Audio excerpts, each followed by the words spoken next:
that hot mess that they air in the mornings called The View had to issue not one, not two, not three, but 4 corrections, legal corrections, 4 legal notes. Not to mention what they did at that debate, where once again, they tried to fact check only one side, and then when their fact checks got fact checked, they cowered. They cowered in fear. I mean, this is a pattern with them. I think the problem with that show is that show has this very specific ideological bubble in which they operate in. You know, and they always bring on a token conservative woman and they yell over her and silence her. And, you know, they did that with Megyn McCain. You might have thought The View reigned over daytime drama, but think again. The show's image took a serious hit after Joe Rogan and Megyn Kelly teamed up to deliver a takedown so sharp it left the host reeling. It was not a comfortable moment, and if you assumed the panel was beyond criticism, get ready for a jolt. Stick around as we explore how these two managed to shake the so-called queens of daytime TV. This is worth your attention with... Just go for it. Yeah, there's nothing there. Sometimes comics do that. Yeah, and the other question is then, is that representative of a big constituency? I think probably yes. Well, a lot of MSNBC viewers are probably also thinking, I don't even think the MSNBC viewers, I think they're a little bit more sophisticated than that. Yeah. This is like low information, blue no matter who, like older housewives who are mad at the world. That's the appeal that Whoopi Goldberg. The View spiraling, the familiar chaos returns.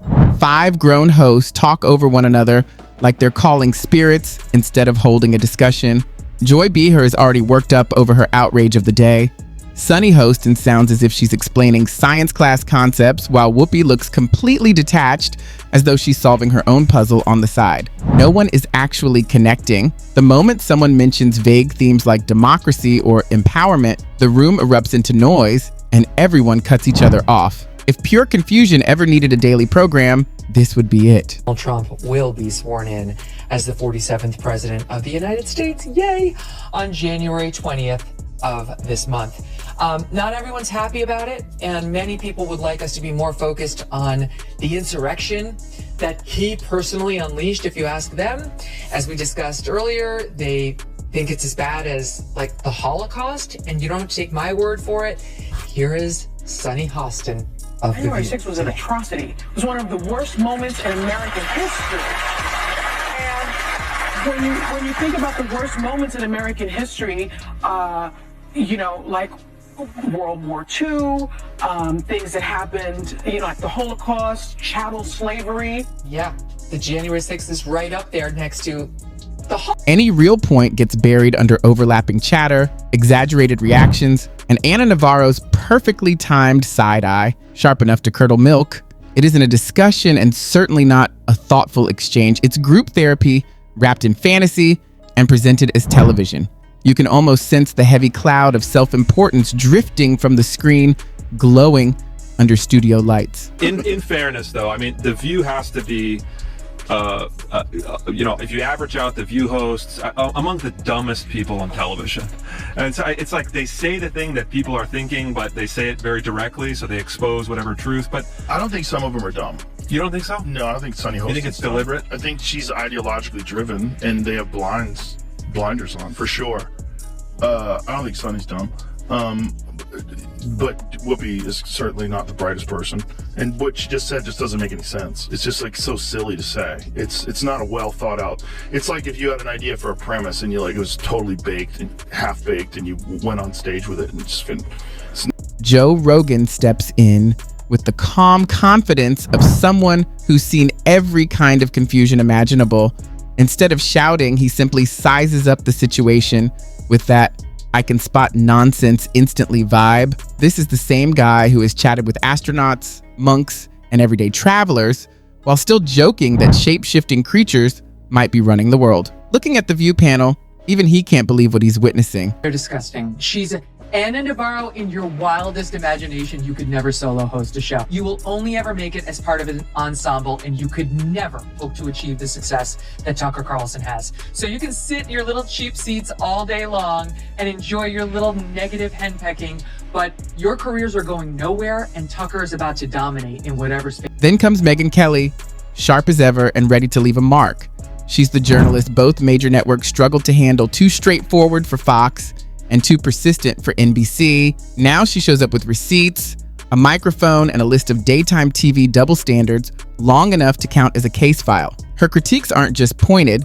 She breaks down egos like she's collecting trophies for her podcast. Pairing Rogan and Kelly is the sort of thing that gives PR teams nightmares. What's wild is how fast their commentary turns the show's arguments into something that feels like a beginner's warm-up at a retreat. While Joy Behar wrestles with pronouncing authoritarian, Rogan calmly walks through their claims, highlighting how little attention the hosts pay to their own shouting. Kelly slices through their contradictions like she's reviewing a gallery of media missteps, one eyebrow raised as the show's credibility sinks even lower. Rogan becomes the steady hammer of simple reasoning, and Kelly plays the precision tool, cutting through ego, misplaced anger, and whatever point Ana Navarro believes she's making. Meanwhile, Whoopi Goldberg seems to drift into her own world, blinking as though she's sending coded messages to Barbara Walters' ghost. Hot mess that they air in the mornings, called The View, had to issue not one, not two, not three, but 4 corrections, legal corrections. 4 legal notes. We only have 3 of them on camera, but look at this. I have another legal note. Both Trump and Pam Bondi have denied allegations of a quid pro quo. I have a legal note. You want to take this one, Joy, or are you Matt Gaetz has long denied all allegations and has not been charged with any crime. That's true. Also, another legal note. Pete Hegseth's lawyer said he paid the woman in 2023 to head off the threat of a baseless lawsuit. He has denied any wrongdoing. Not to mention what they did at that debate, where once again, they tried to fact check only one side, and then when their fact checks got fact checked, they cowered. They cowered in fear. I mean, this is a pattern. They were rattled, truly rattled. For years, they'd operated inside a cozy media bubble where confidence passed as virtue and nodding toward the Clinton era counted as depth. In that world, they were untouchable. But the moment Rogan and Kelly stepped in and called things out plainly, that bubble burst. These two don't care about polite applause or brunch crowd approval. They don't pretend that a loud platform equals moral authority. They simply care about what's real. And because of that, The View's attempt to meet clear reasoning with slogans and irony didn't stand a chance. It was like showing up to a fencing match armed with a kazoo. Rogan and Kelly didn't just respond, they flipped the entire tone. Then came the spark. For a panel that usually debates toppings and TV gossip, the moment they added fuel to a stage already soaked in tension, everything tipped into chaos. Their newest target, Robert F. Kennedy Jr. Without bothering to check basic facts, they sneered, rolled their eyes, and brushed him off as if someone had asked them to solve the easiest civics question ever. Their synchronized disdain was dramatic, but pointless. Because I think Sunny's very intelligent, but she's ideologically captured. Right. You know, so I think the other ones, there's a couple of the other ones, don't have to name any names, are just very dull-minded. But I think Sunny's not one of them. I think she's smart, but captured. Sure, I think she came into it with an agenda. Of course. You know. They do everything with an agenda. And it didn't stop there, not even a little. They threw free expression into the flames by claiming podcast hosts were dangerous, dishonest, and somehow harmful to the country simply for letting guests speak fully. According to them, any idea not approved by their studio worldview was practically forbidden. Then Rogan quietly delivered a full roast. With steady logic and a single lifted eyebrow, he cut through their claims like a careful Sunday carving. Controlled, sharp, and a bit uncomfortable to watch. He highlighted the obvious. The content they attack isn't even being checked. They're not verifying basic facts. Instead, he compared them to movie critics loudly slamming a film they never bothered to watch. What they call moral concern is really just stylish outrage dressed up for TV. It's less about informing anyone and more about advancing whichever storyline earns the most applause. Melania Trump came out and said she's about as pro-choice as they come. And here was the reaction on The View. I think she hates him. Yeah, well, yeah. Okay, so we can only agree on that. That's a given. I also think that she wants to take him out. She does not want to be the first lady anymore. They agree with you. She doesn't want to be the first lady. She destroyed the Rose Garden. Who hates Christmas? Melania Trump hates Christmas. She doesn't want to decorate for Christmas. She doesn't want anything to do with him. She doesn't want to sleep in the same room with him. She can't tolerate him. Would you look, this is a network that still runs out fact checks to these women, like it's concerned about them staying factual. She hates Trump. She doesn't want to be near him. She doesn't want to be president again. She destroyed the Rose Garden, and she hates Christmas. That is what passes for news on a network they did a presidential. Somehow, on a major network, this is treated as news. A presidential debate had just taken place, and Rogan didn't need cheap insults to make his point. Instead, he held up their own clips, contradictions, and accidental comedy like a prosecutor rehearsing a closing argument. Facts, quotes, and timestamps all lined up. He wasn't furious. He sounded like a calm teacher realizing every kid copied the same paragraph from Wikipedia. By showing how the hosts repeat social media chatter, skip real research like it's off limits, and skim headlines for shortcuts, he exposed their laziness with quiet precision. It wasn't rage. It was a kind of polite disappointment wrapped in sharp humor. Rogan reminded everyone that truth doesn't need a megaphone, even while The View kept shouting into the clouds. All it takes is accuracy. Then Megyn Kelly stepped in with the force of a perfectly aimed strike. She didn't raise her voice, she sharpened it. As Rogan's slow burn breakdown faded, she dismantled their entire segment piece by piece, like a bored attorney reviewing a kindergarten worksheet. If Rogan offered clarity, she arrived with proof that could hold up in court, plus a verbal blowtorch. She highlighted the pattern. They treat almost anything. Do you see what Whoopi Goldberg said? What'd she say? Whoopi Goldberg said that Biden could arrest all the Republicans and put them in jail. You just need to see how unhinged this kind of thinking is. Well, you know what Joe Biden could do? Joe Biden, you have to see it, because it's so on TV, crazy. she said on television. You know, just let's look at a scenario where the Supreme Court says, yes, he has all those rights. He is immune from everything. Yeah. You know what Joe Biden could do since he is presently president? What? Whoa. He could throw every Republican in jail. Yeah. As offensive unless they say it first. That's the formula that keeps their worldview intact. And the moment someone states something as simple as men can't get pregnant, they burst into outrage, mocking their opponents like they're performing a comedy roast. Megyn continued her sharp critique of Sunny Hostin and Joy Behar, pointing out that free speech is essentially meaningless if it has to pass through a panel insulated by daytime TV privilege. She held nothing back.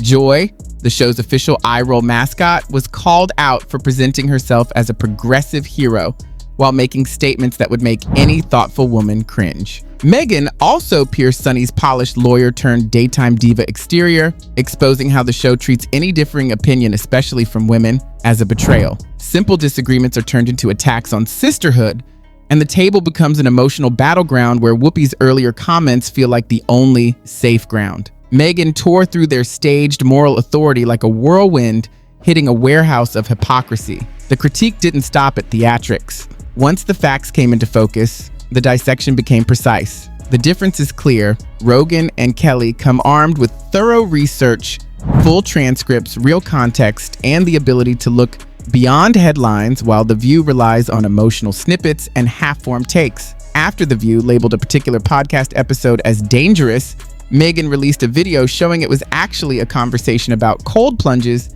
and nutrition. Hardly the dire threat the hosts claimed. A quick 32-second fact check revealed that Rogan was simply a military veteran discussing PTSD and meditation, despite Joy Behar's accusations of spreading hate. Megyn didn't just confront them, she layered the discussion with proper context, while Joe, calm as ever, had already unraveled their argument without effort.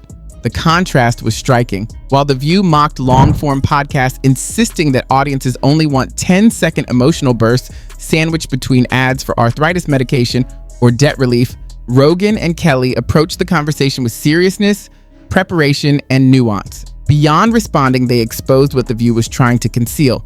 Rogan and Kelly held up mirrors to the panel as it hid behind cues, applause, and stage self-righteousness. Just as The View was about to deliver another masterclass in twisting facts, Rogan and Kelly's intervention was brutally honest, sharp, and devastatingly effective. Remember when they confidently labeled certain COVID claims as indisputable science? I don't know. Hey, this is the most important part. This is right after she was saying, we are run by ABC News. You should trust us, not Joe Rogan, who believes in dragons. So she by saying we should trust them because they're double checked by ABC News, and then making the stupidest fucking statement.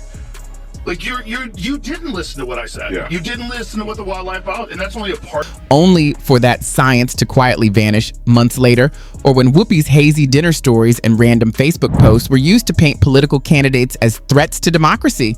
These weren't minor slip-ups. They were bold, unverified claims delivered with absolute certainty.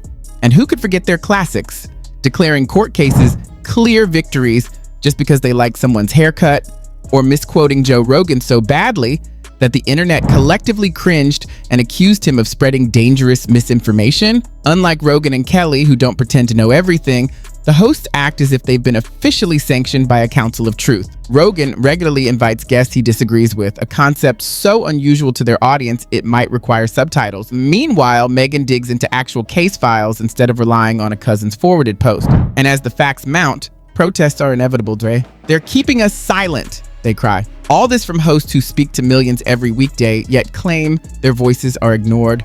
Joy Behar makes errors that echo painfully, while Whoopi's attempts at philosophical insight fall somewhere between a faded fortune cookie and children's craft hour. Viewers across the country watch, popcorn in hand, wondering if daytime TV has finally jumped the shark or swallowed it whole. Amid all this, Megyn slices through smugness with lawyer-level focus, and Rogan quietly verifies facts between kettlebell reps. When they appear on The View Live, Whoopi Goldberg visibly unravels. Because when a former news anchor and a UFC commentator dismantle your argument with precision, it's not just your credibility on the line, it can feel like your whole identity is being questioned.